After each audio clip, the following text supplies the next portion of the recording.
Coming up tonight on SLU News 22. Super Bowl fever. Recyclemania. Pirates versus princesses. A Power Ranger heads to trial. Plus, national news and weather live from the Busch Student Center. This is SLU News 22.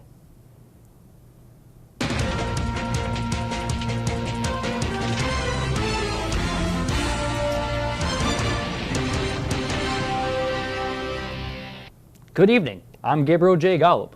And I'm Jocie Klocke. Thank you for joining us this evening. Kenji Goto, Japanese journalist reporting in Jordan who was captured by the Islamic State this past fall, became the next victim of ISIS executioner Jihadi John.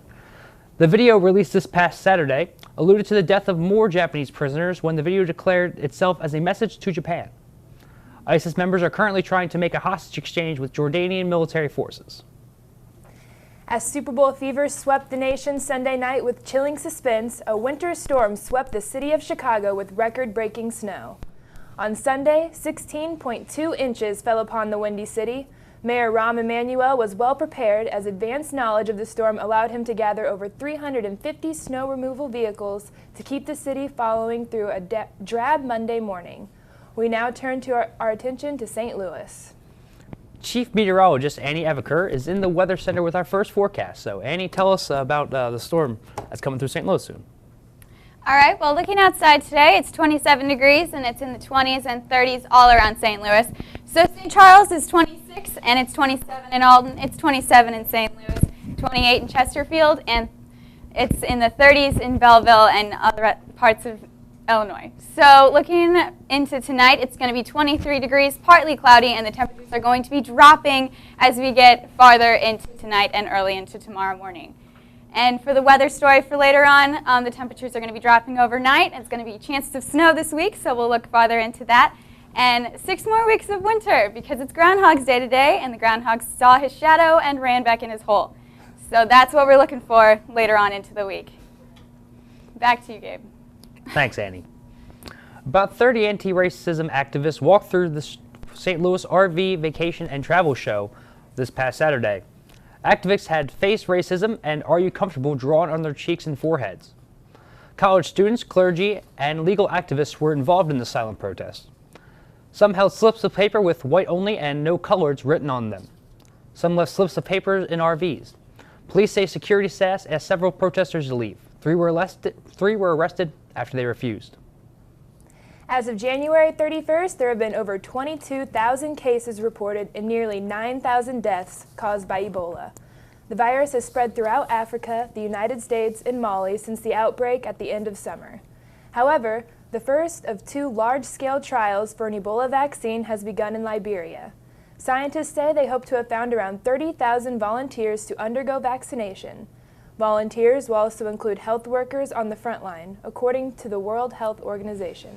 According to the World Health Organization, the disease has entered a second phase in which is focused on shutting down the epidemic. On Monday, President Obama will give Congress his 2016 spending plan, which is set to include $478 billion in funding for many much-needed public works projects such as highways, bridges, and transit upgrades. The plan would propose a one-time 14% tax on companies' overseas profits, which would help to finance the projects. The tax is also part of a broader administration plan to cut corporate tax breaks and increase taxes on the country's highest wage earners, in order to pay for the projects that will benefit the middle class.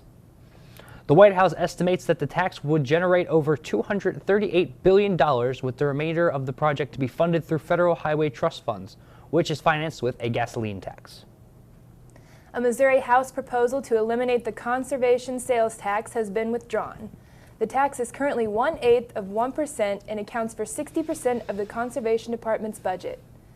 State Representative Craig Redmond wanted to start a debate with the department through the proposal, and feeling that the debate was successful, has pulled the proposal. The department is appreciative that the proposal has been pulled. Coming up next, your SLU area news. Stay tuned.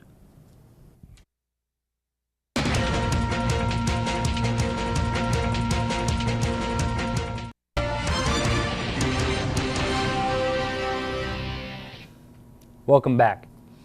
The 2015 Recyclemania tournament is coming to SLU February 1st through March 28th.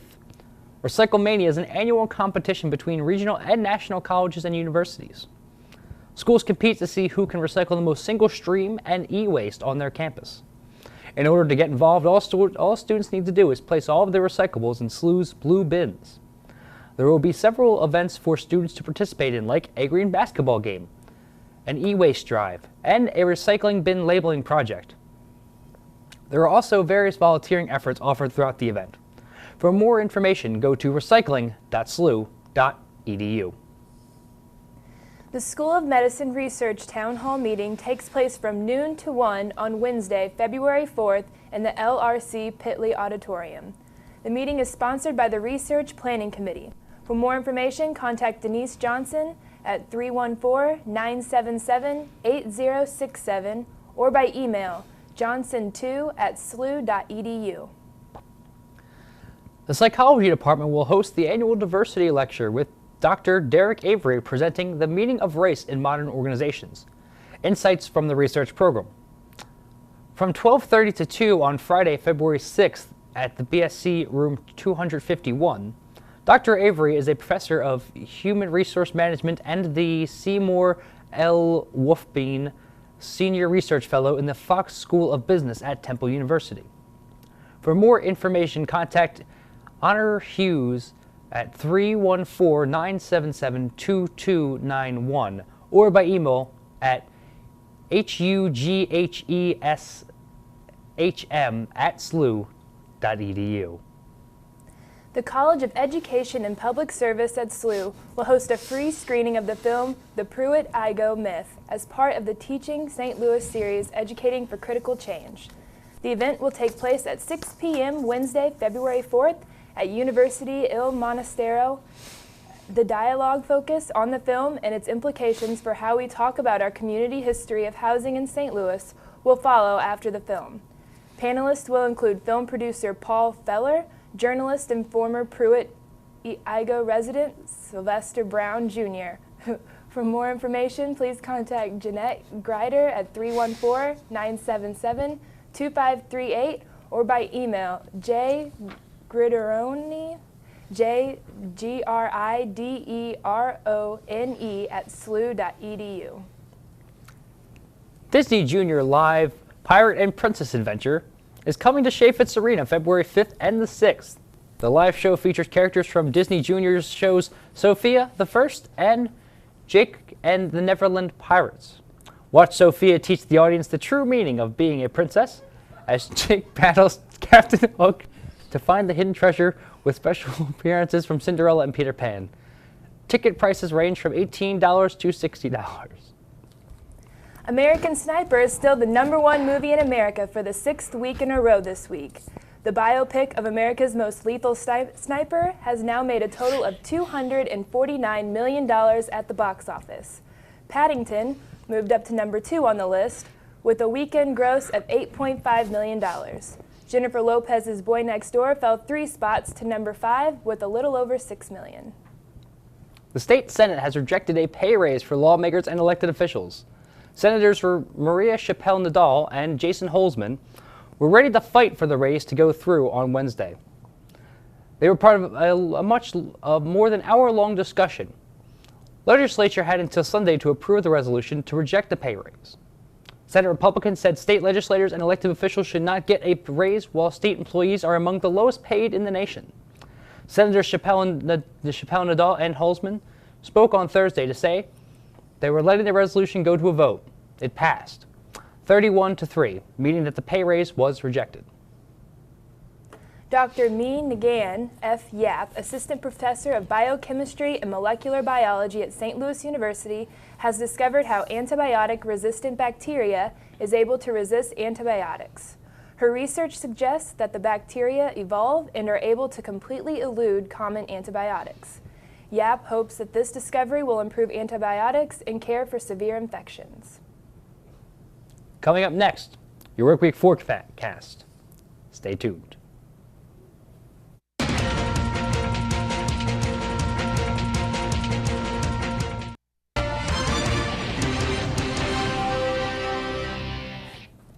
Welcome back. Meteorologist Annie Eveker is here now with your extended forecast. So Annie, tell us what the week's going to look like. Well, it's going to be in the low 20s this week, and it's definitely going to snow on Wednesday, so be looking out for that. But if you're looking at outside right now, it's 27 degrees, and it's chilly, and it's going to get even colder later into tonight.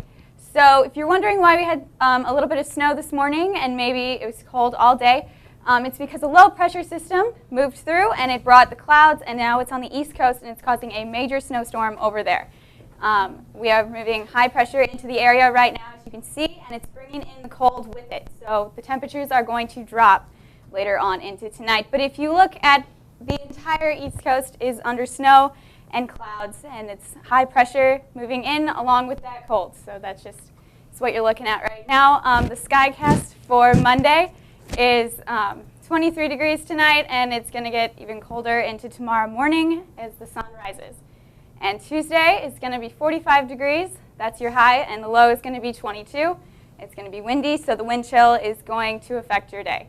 So prepare for that. And the 5-day forecast for this week is Tuesday, 45 degrees, Wednesday, 37, with a chance of snow. That's your snow day. So be looking out for that. On Thursday, it's going to be cloudy with a high of 25. Friday is a high of 40 with sun. And Saturday is sunny again with a high of 47. And that is your week this week. I'm glad to see we'll be getting some sun going into the forecast. Yes, sun and snow. So you get a little mix of both. Good. That's my two favorite things. So up next, we'll look into the world of sports and entertainment. Stay tuned.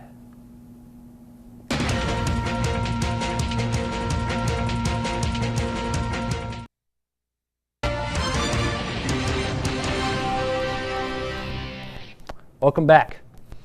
In a game for the ages, the New England Patriots won Super Bowl 49, beating the Seattle Seahawks 28-24.